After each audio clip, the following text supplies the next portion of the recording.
Bu adapte burası biraz daha yakın. İzledik biz onu.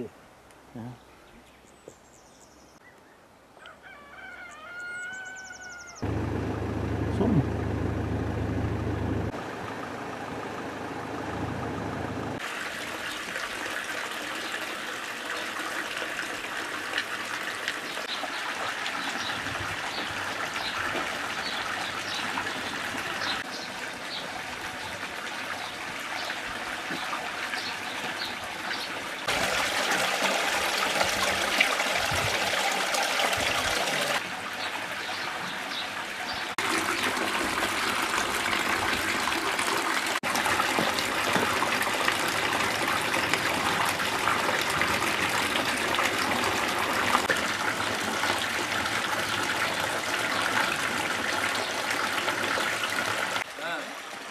Hani sen söyleyecektin?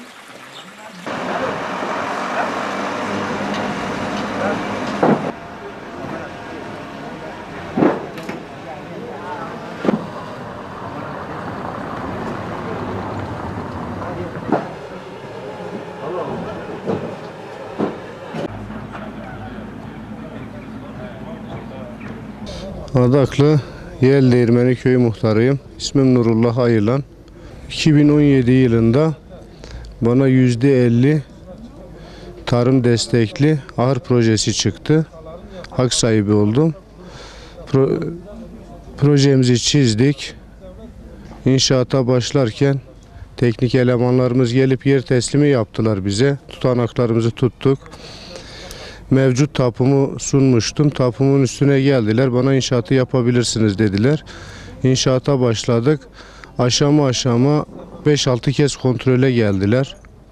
Hiçbir sıkıntı yok. İnşaatı bitirdikten sonra bir sıkıntı var dediler. Sıkıntı nedir dediğimiz zaman yaptığınız han parselin dışına taşmış dediler. Ki bunu bize başta söylemediler. İnşaat bittikten sonra bu sebeple de bizim paramızı ödemediler. Devlet bize bir imkan verip bir fayda sağlarken bizi 330 bin liralık bir proje yaptırıp bizi borcun altına soktular. Bu sebepten dolayı yetkililerden ve büyüklerimizden yardım talep ediyoruz. Mühendisleri, teknik elemanları görevli var. Aşama aşama haftada bir kontrole gelip gidiyordular. Bir eksiğimiz olduğu zaman da kabul etmiyordular. Yani projeye uymamız için ellerinden geleni de yapıyordular. 315 bin liralık proje.